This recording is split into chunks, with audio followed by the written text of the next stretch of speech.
Welcome back to the Barca Breakdown. My name is Adam. I'm here with the Use. What's up, guys? Smash that subscribe button because we just got a huge 3 points against Valencia. Huge. Yeah. Especially with Real Madrid taking 3 points yesterday. For sure. Atletico Madrid also taking 3 points. We had a midweek game against Napoli, so I was a little bit worried about us coming in tired. Ferran Torres not being very happy because of his rough game midweek. Araujo coming back from injury. Were we going to start a Mingueza and Eric Garcia backline, which had me quite worried, to be honest. But let's get into that lineup, right? And as you guys see before the game, we always post it on Twitter at Barca Breakdown, Instagram at Barca Breakdown. Please give us a follow. So let's break it down, right? Up front, we had Ferran Torres, Aubameyang, Ousmane Dembele. Then in the midfield, we had Frenkie de Jong, Busquets, and Gavi. The back line was Serginho Dest, Eric Garcia, Ronald Araujo, and Alba. And then at goalkeeper, we had Ter Stegen. And so heading into this game, there were a few things Xavi had said yesterday that kind of gave us a clue what would happen today, right? The first big one is he said, I don't want to repeat the mistake of last season with Pedri. I want to give him some rest, which is why you see Pedri on the bench coming in as a sub and having a just amazing game. It's crazy he's 19, but I really appreciate Xavi having the foresight to understand that we need to rest Pedri a little bit more, right? Again, only 19 years old. And we saw what happened last season. Koeman started him almost every game. He went to the Euros, was the golden boy of the Euros, played quite deep into that tournament, and then he played the Olympics. And then he came back this season and got injured, right? Twice, I believe. He had a relapse after his first recovery. So really good to see Pedri on the bench. I also thought it was really smart by Xavi to start Busquets this game because I'm hoping against Napoli in the second leg, he will have Busquets come on as a super sub because I think we need to do with Busquets what we did with Xavi and Iniesta at the end of their time. We remember that treble season 2015 when we would have Xavi come on as a sub a lot, and we did the same thing with Iniesta as he got later in his career. I think the other thing I was happy to see was Serginho Dest get a chance to start, right?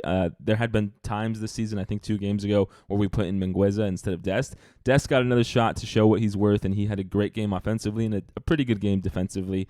And then the only other comment I had is I was happy to see Ousmane Dembele start, right? We continue to be very happy with how Dembele performs. Again, he had a great game with that assist to Frenkie de Jong, and so I was really happy. Yus, when you looked at the lineup, what were your thoughts, and then how did you see it play out during the game? Well, I think I said many times we need these points in La Liga. We need to get top 4, and we're 1 game in hand now against 4 and 5, so we're able to have Dembele come in and make a wonderful game. He had that assist, like you said, and he also had that pass to Gavi, which came in for another goal. Third goal. So I'm totally happy that he came in and started this game because we've been saying, we have Dembele, we need to utilize him to score goals. And, even as good as Traore is, and he offers a certain ability to take people on one-on-one that Dembele is not as, I think he's not as excited to get into because he's worried about tackles that could injure him. Dembele does offer a different aspect of the game, which is kind of his ability to make runs and facilitate the ball,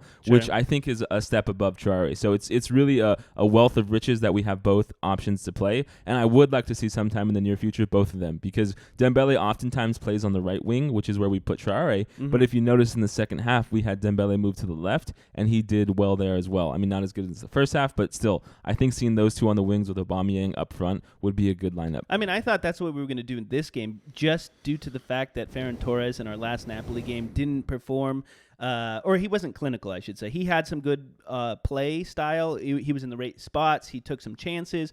But obviously in this game we saw today, he was just not really on the ball. He lost the ball a lot. He didn't have any shots on goal. He didn't really provide an offensive play style. I think it was mostly coming from Aubameyang, Dembele, some from the midfield. Obviously, like you said, Pedri, wonderful goal, wonderful play style in today's game, and he came on as a sub. So incredible. Yeah. And I thought Gavi too, right? Like, it's just incredible that Gavi's 17, Pedri's 19, because Gavi really is just so tenacious. Anytime he loses a ball or anytime he has to come and but that's where we're kind of iffy sometimes, right? He becomes too but you have to acknowledge that he did better today, right? I don't believe he had a yellow card, and even he was though there was like a million of them, and he was challenging a lot of plays, and so overall I'm pretty enthused by how Gavi's developing, and it's so awesome to see. I think in terms of other points, right, we got to mention Eric Garcia was injured at halftime. He was subbed out as a precaution because he's just come back from injury. So Mingueza came in. I thought Ronald Araujo in his first game back after a short stint injured also did really well. And then we have to give credit where it's due, right? As much as we as much as we and all Barca fans can be upset at Jordi Alba sometimes, today was one of those games where Sure. he was just wonderful, right? He had that initial assist long ball to Aubameyang. He also got the ball to Dembele, who crossed it in so Frankie de Jong could score. And so it was a really, really great effort from Jordi Alba.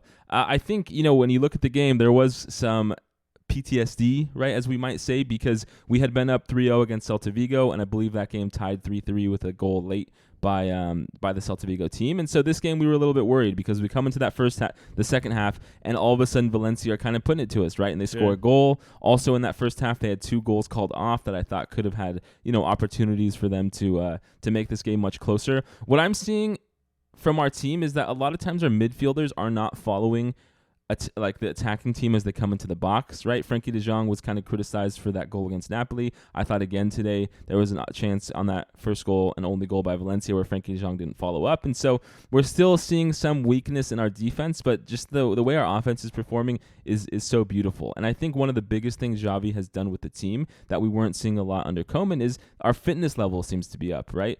Against Napoli late in that game, they were totally tired and dusted, and they couldn't really compete. I thought in this game, even though Valencia came at us in that second half, we did a good job staying active. And though we were not keeping possession the same way we did in that first half, I thought, overall our fitness is really improving, right? You think about the first 2 or 4 games under Xavi, and we'd have a great first half, and the second half is when we'd let up goals. We'd let them tie the game. I think we got a loss, and we're just not seeing that anymore. And so I'm really happy with the progression our team is making in that fitness aspect. I definitely agree. The thing about the second half that I think that, obviously losing possession, not being able to maintain in the midfield and keep the ball away from them because we had a lot of fouls, we had a lot of yellow cards, is the fact that we overall seem to lose some transitional points in that second half, maybe due to tired legs, but we also had some fresh subs. Mm-hmm. Yeah, exactly. So it kind of is a wish-wash sometimes, but I think overall we did a great job in the first half in finding open spaces.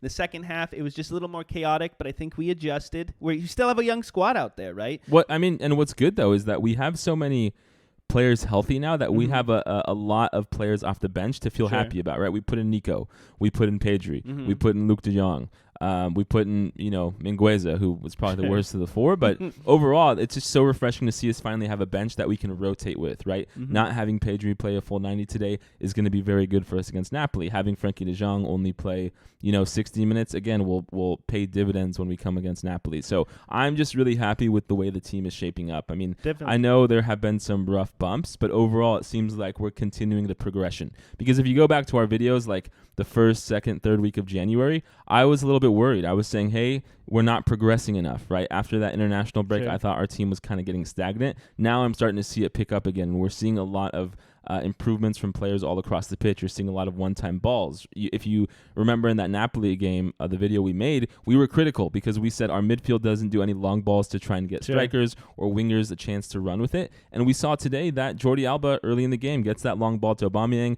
lets him run. Even though he might not be in his prime anymore, he's still a very high-level striker, and he was able to put it away. Having 2 goals today for Aubameyang I think is so good because it finally kind of breaks his first goal with Barca, and hopefully now that will beget more success as time goes on. We got to be careful, though, because we let up a lot of corners, free kicks in bad spots. That can be lethal against a little bit better teams, especially international teams that we're not used to playing against. Because, of course, La Liga, we play every team twice. This was a team on the 12th spot in La Liga. So, those bad aspects of the games that we have need to be cleaned up because we do have some difficult games in general in La Liga. We're still fighting for that top 4 spot. And at the end of the day, this Barca team is showing those improvements. But it's going to take time. We've said this video after video. Xavi's coming together. He's making better subs. He's making better tactical decisions. He's able to utilize some players a little bit better. We also got that whole January transfer window that has changed so much. So we have a lot to look forward to in these coming weeks. What I'm excited about is we remember, at the onset of February, we were looking. We had Atletico Madrid, Espanyol, Napoli, Valencia, Napoli, Athletic Bilbao. And, we've come through it pretty well, especially the Atletico Madrid win. And then we had the Espanyol, right, where we dropped points, which was unfortunate, but we had a late comeback. Napoli could have been more clinical, but overall, everyone was happy with the performance. And then today against Valencia, everyone's very enthused. So we have 2 more big games coming up against Napoli on Thursday, and then Athletic Bilbao the following Sunday, a week from today. So overall, I mean, things are looking really good. It's tough to say it's tough because we talk so often about how we need to temper our expectations, but going through on that tie against Napoli is going to be really big for us. Sure. Even though not all of us are concerned about winning the Europa League, I really do think it'll get us over a hurdle if we're able to get through, and that might give us the momentum to finish the season out strong because, we have a chance here to win the Europa League. That's probably our only chance at a trophy, right, with us sitting 15 points behind Real Madrid with really? with 14 games left. But, you look at our position on the table, right? I think Real Betis are up 1-0 right now, but they have a game played ahead of us. So we're 4 points off of Real Betis for third. We are tied on points with Atletico Madrid, even though we have a game in hand. And we are 3 points ahead of Villareal, and they have a game. They played an extra game than us. So we're in a really good position here to get top 4, which is our goal. Right? Yep. You can see us all season, top 4. And so I'm really happy with the team taking advantage of these scrappy games, right? Like there was we dropped points against Celta Vigo, right? This could have been one of those games where we get a little discouraged once Valencia score that goal after halftime. But you have Pedri come through, score just a wonderful long shot that deflected off Aubameyang. And here we are, coming against Napoli. I think the last question I have for you is, what do you want to see against Napoli? The same question we asked before. Have to have Dembele start. Have to. Wow. He was just too clinical in today's game. He was able to facilitate the ball, get assists early on in the first half. And I think when you put him in too late in the game, he can still make those things happen, but he's working with more tired players. Well, I feel like, so sorry to interrupt, but I feel like you're saying, when you put in Dembele late in the game, it's because you need him to win it. Sure. And that's a lot of pressure. And I think games like today, and especially with the contract not hanging over him and the media on him and the fans whistling him at the Camp Nou, when Dembele is not under pressure and he's had little injury issues and he's playing a lot, he can just show how good he is. Sure. And so I agree with you. I think Dembele, when he gets put in as a sub, it's never because we're up 2-0 or 3-0, right? It's we put in Dembele because we need a goal,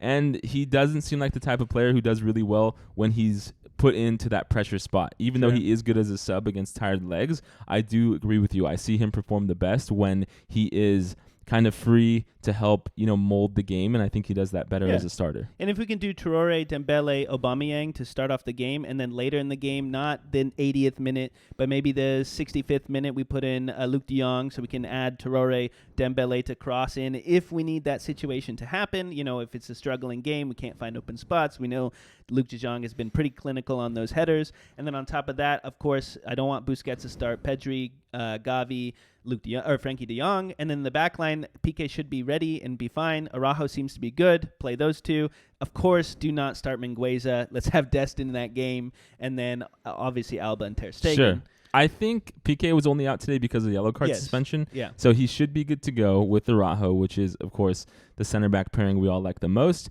I think the only thing I'm unsure about is I don't know if I want to try Traore Dembele for the first time in that Napoli tie.